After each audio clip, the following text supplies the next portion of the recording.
वो कहते हैं कि इश्क की कोई सरहद, कोई उम्र, कोई सीमा नहीं होती। वो किसी से भी, कहीं भी, कभी भी हो जाता है। जिससे होना हो उससे हो जाता है। आज की कहानी बड़ी अजीब व गरीब है। वैसे तो ये कहानी इश्क की है, लेकिन फिर सोचता हूं कि इश्क को क्यों बदनाम करूं। ये कहानी ज्यादा लालच की है। आज की कहानी है कानपुर की। कानपुर में एक परिवार रहा करता था, जिसके मुखिया का नाम राजेश गौतम। उम्र 40 साल थी। 3 भाई थे, तीनों में बड़ा प्यार था। पिता की मौत हो चुकी थी। पिता बड़े जमींदार थे, करोड़ों की वसीयत छोड़ी थी। तो तीनों भाइयों के हिस्से में, पिता की वसीयत में से, जमीन में से जो आई हिस्से में, उसकी कीमत ही करीब करीब 20 करोड़ से ज्यादा होगी, अलग अलग। और राजेश जो था, उसकी सरकारी नौकरी थी, सरकारी स्कूल में टीचर था, पढ़ा लिखा आदमी था, सब कुछ अच्छा था। तो घर वालों ने 2012 में एक अच्छी सी लड़की देखकर राजेश की शादी कर दी। राजेश की दुल्हन का नाम था पिंकी। अब शादी होने के बाद में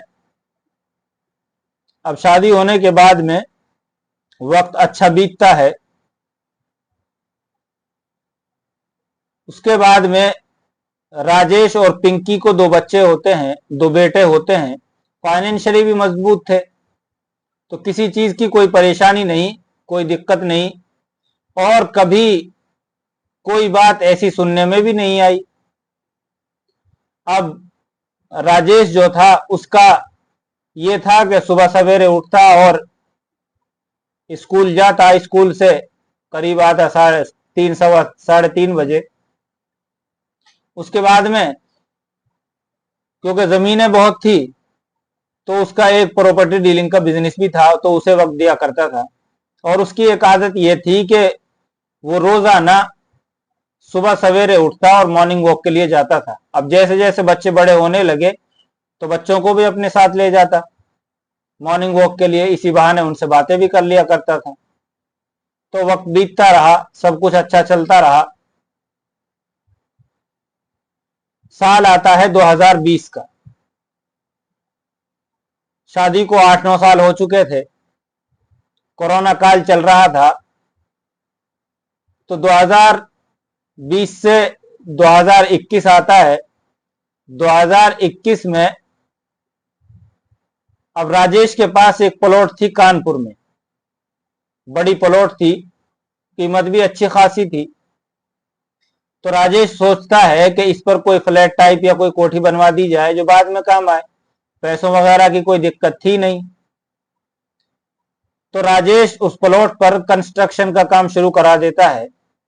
अब जब आदमी कंस्ट्रक्शन का काम शुरू करता है, तो उसके लिए मजदूर भी चाहिए, राजमिस्त्री भी चाहिए। तो राजेश की नजर में एक राजमिस्त्री था। राजेश को पता था कि उसका नाम अच्छा है इस फील्ड में, फ्लैट या कोठी बनाने में। तो उसको बुलाता है। राजमिस्त्री का नाम था शालेंद्र सोनकर। तो उसको बुलाता है, उससे बात करता है काम के बारे में, क्योंकि काम लंबा चलना था। तो उसको सारी बातें समझाता है, और शालेंद्र सोनकर जो है, वो काम करना शुरू कर देता है।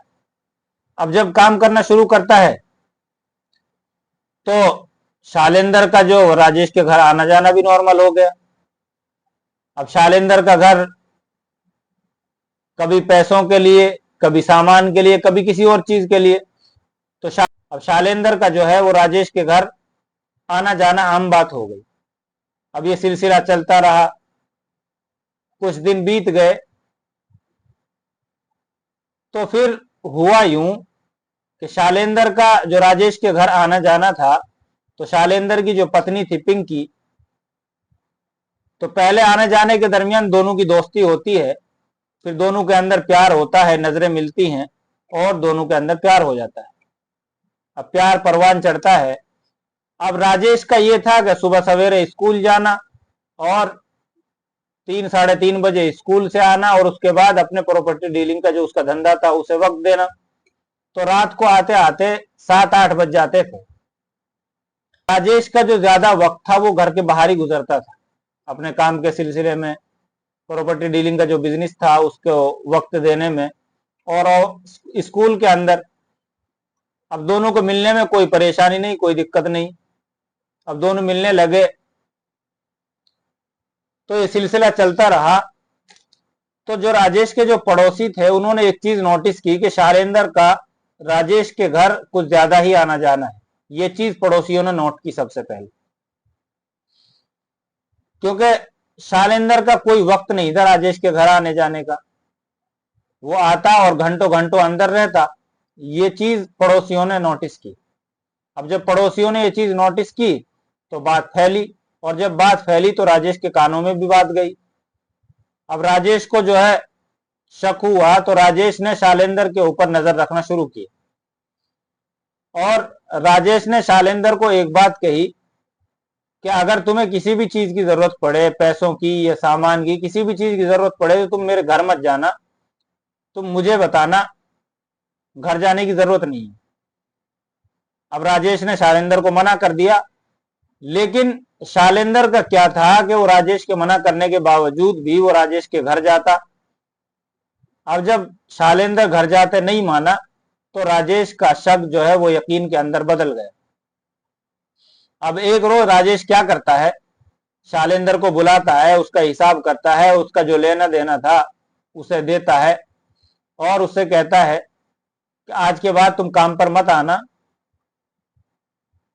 तुम्हारा काम अब हो गया। तो राजेश जो है वो शैलेंद्र को जाने के लिए कह देता है, और फिर उसके बाद में पिंकी अपनी पत्नी से कहता है कि 10 लोग घर में आते हैं, बातें बनाते हैं, इसलिए तुम भी उससे मिलना जुलना छोड़ दो। अब दोनों अलग अलग हो गए, दोनों का मिलना जुलना बंद हो गया। अब राजेश और पिंकी को, जो राजेश की पत्नी थी, उसको ये चीज बड़ी नागवार गुजरी, क्योंकि दोनों का मिलना जुलना बंद हो गया। दोनों बेचैन मिलने के लिए, दोनों साथ में रहने के लिए बड़े बेचैन हैं, दोनों को साथ में रहना है। अब ये बात उनको बड़ी नागवार गुजरी, और पिंकी जो राजेश की पत्नी थी उसने सोचा कि राजेश हमारे बीच की दीवार है, हमारे बीच की आड़ है, हमारे प्यार के दरमियान में आड़ है। तो अब दोनों फोन पर बातें करने लगते हैं, क्योंकि मिलना जुलना बंद हो गया था। तो दोनों फोन पर बातें करना शुरू कर देते हैं। कुछ दिन फोन पर बात करते हैं और कुछ दिन चैट पर बात करते हैं। अब इस बात का हल निकल सकता था। वो हल ऐसे निकल सकता था कि राजेश की जो पत्नी थी पिंकी, वो राजेश को तलाक दे देती, डिवोर्स दे देती, उसके बाद में वो शैलेंद्र से शादी कर लेती। लेकिन यहीं से वो लालच की कहानी शुरू होती है। अब पिंकी जो थी उसे शैलेंद्र से शादी तो करनी थी, लेकिन उसे साथ साथ राजेश की प्रॉपर्टी भी चाहिए थी, क्योंकि राजेश की प्रॉपर्टी की अगर मैं बात करूं तो राजेश की जो प्रॉपर्टी थी वो लगभग 340 करोड़ रुपए थी। तो अब उसे राजेश की प्रॉपर्टी भी चाहिए थी और शैलेंद्र भी चाहिए था, यानी मोहब्बत भी चाहिए थी और प्रॉपर्टी भी चाहिए थी। और उसे ये बात पता थी अगर राजेश को तलाक दे दिया तो राजेश की प्रॉपर्टी में उसे कुछ हिस्सा नहीं मिलेगा। वो सिर्फ एक राज मिस्त्री की बीवी बनकर नहीं रहना चाहती थी, गरीबी की जिंदगी नहीं गुजारना चाहती थी। उसे वो सारे ऐशो आराम भी चाहिए थे जो अब तक उसे मिल रहे थे, और उसे राजेश भी नहीं चाहिए था। तो अब दोनों प्लान बनाते हैं, दोनों एक दूसरे को दबी जबान में टटोलते हैं कि राजेश जो हमारे बीच की दीवार है इसको रास्ते से हटा दिया जाए। तो अब जब तो दोनों की जबान एक हो जाती है, दोनों की नीयत एक हो जाती है, तो फिर सोचते हैं कि ये काम किया कैसे जाए। तो शैलेंद्र कहता है कि कोरोना काल का वक्त है, कोरोना काल का टाइम है, तो जहर दे करके काम कर देते हैं, किसी को शक भी नहीं होगा, कोरोना काल का वक्त चल रहा है।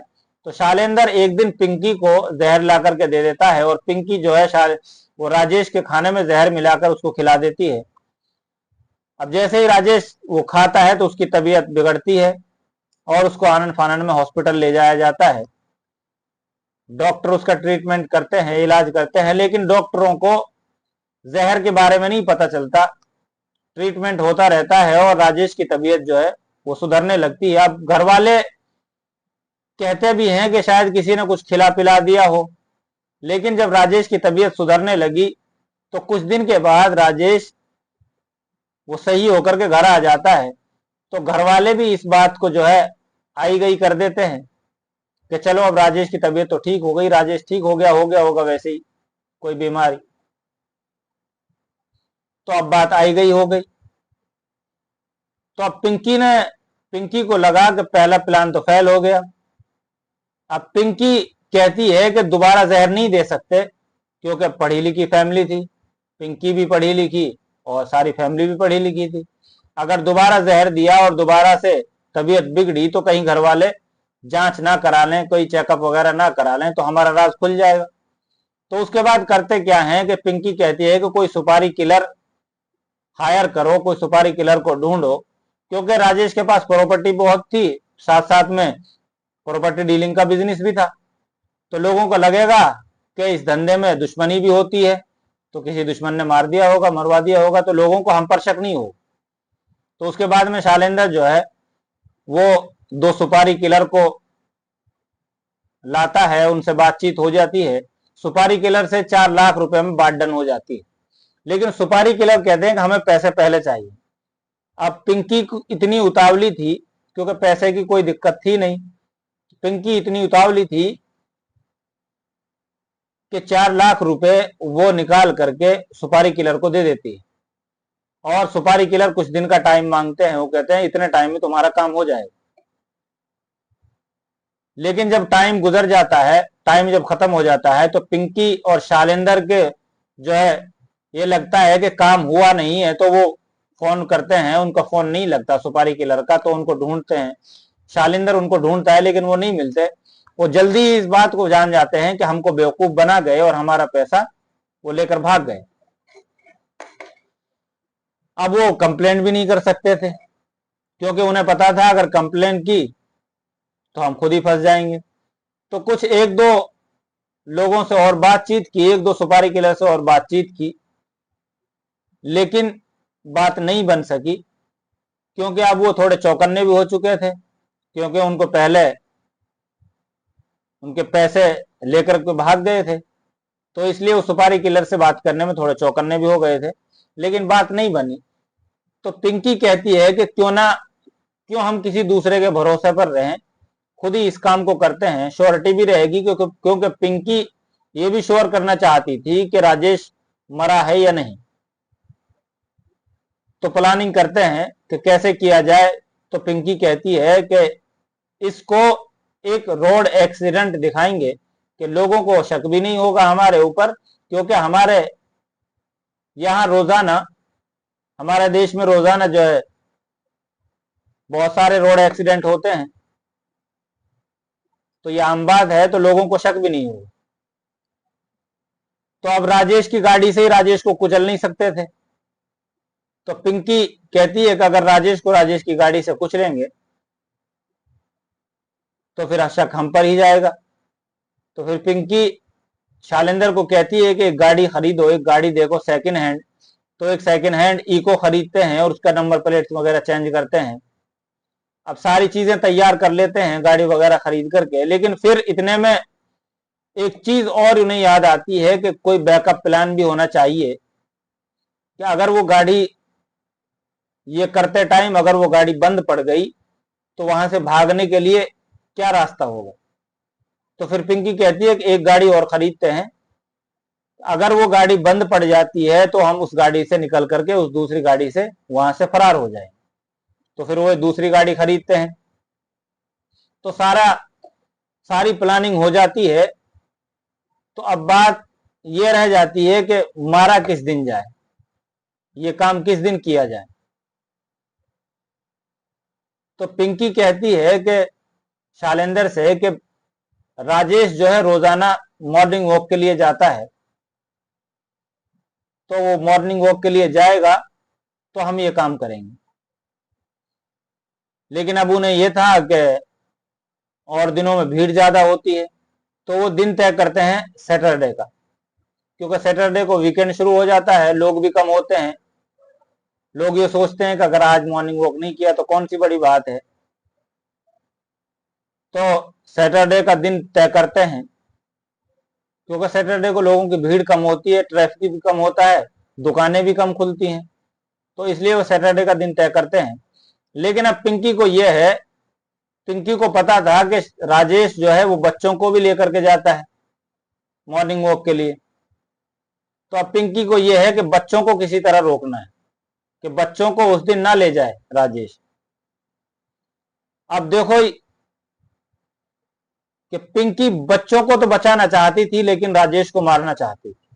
वो चाहती थी कि बच्चों को कुछ ना हो, लेकिन राजेश हमारे बीच से हट जाए। अब वो शैलेंद्र से कहती है कि बच्चों को उस दिन मैं रोक लूंगी। तो दिन आता है सैटरडे का। राजेश रोजाना की तरह सुबह सवेरे उठता है, तैयार होता है मॉर्निंग वॉक के लिए। उसके बाद बच्चों को उठाने जाता है, तो पिंकी कहती है कि आज बच्चों की तबीयत ठीक नहीं है, आज इन्हें रहने दें। तो राजेश भी कहता है चलो ठीक है, तबीयत ठीक नहीं है तो सोने दो। तो राजेश अकेला जो है वो सुबह सवेरे मॉर्निंग वॉक के लिए निकल जाता है 5:30 बजे, 6 बजे के करीब। तो जैसे ही राजेश घर से निकलता है मॉर्निंग वॉक के लिए, निकलने के फौरन बाद पिंकी वो शैलेंद्र को फोन करती है, जो गाड़ी लेकर के तैयार खड़ा था। शैलेंद्र आता है और पिंकी गाड़ी में बैठती है, उसके बाद वो निकलते हैं।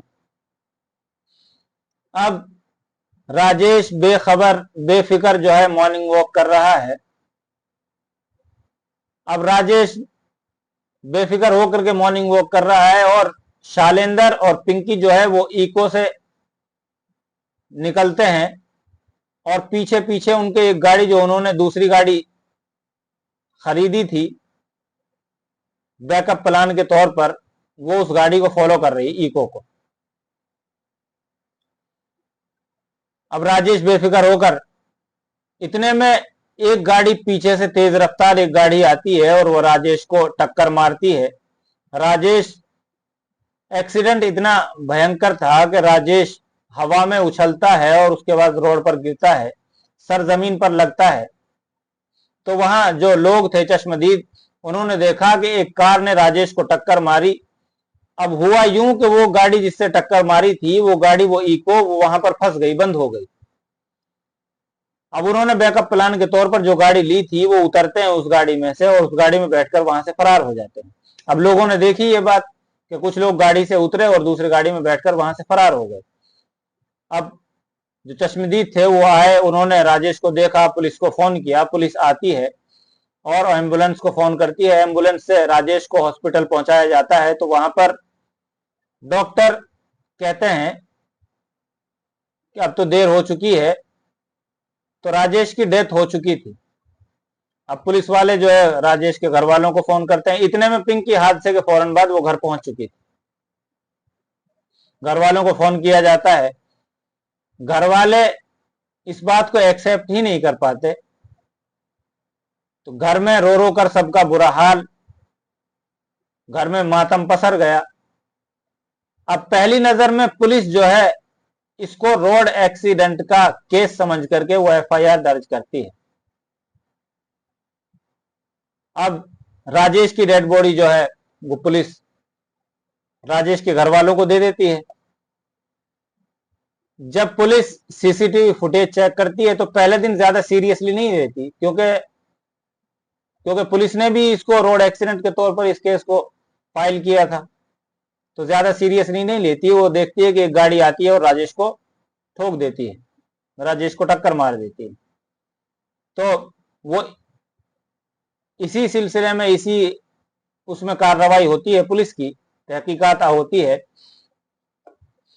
लेकिन दूसरे दिन राजेश के जो भाई होते हैं वो पुलिस स्टेशन पहुंचते हैं और वो कहते हैं कि हमें डाउट है कि हमारे भाई को मर्डर हुआ है और इसको एक रोड एक्सीडेंट दिखाया गया है।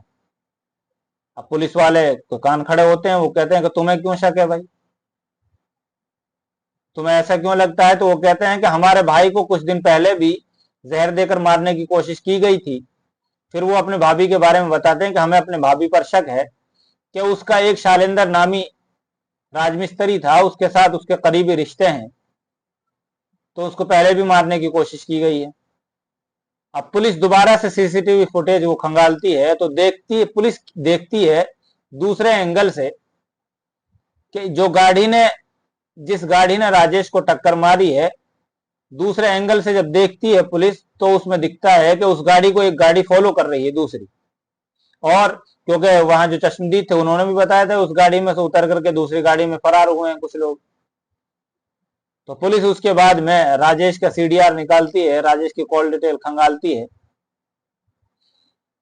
और शालिंदर को उठाती है, शालिंदर की खातिरदारी करती है।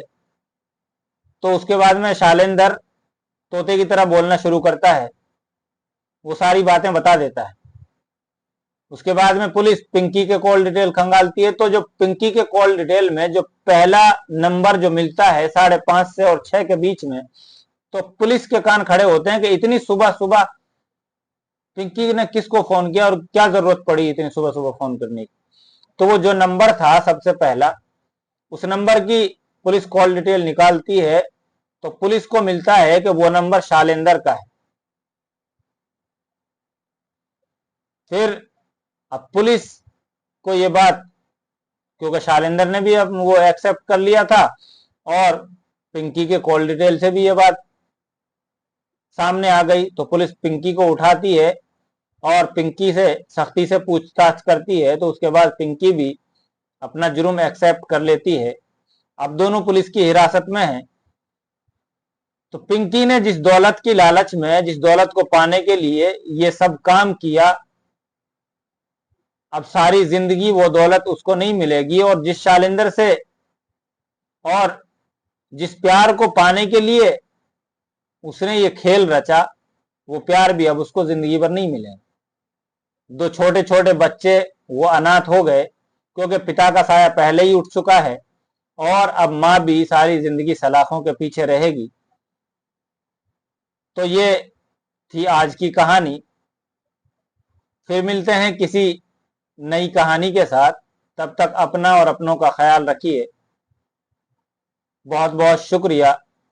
थैंक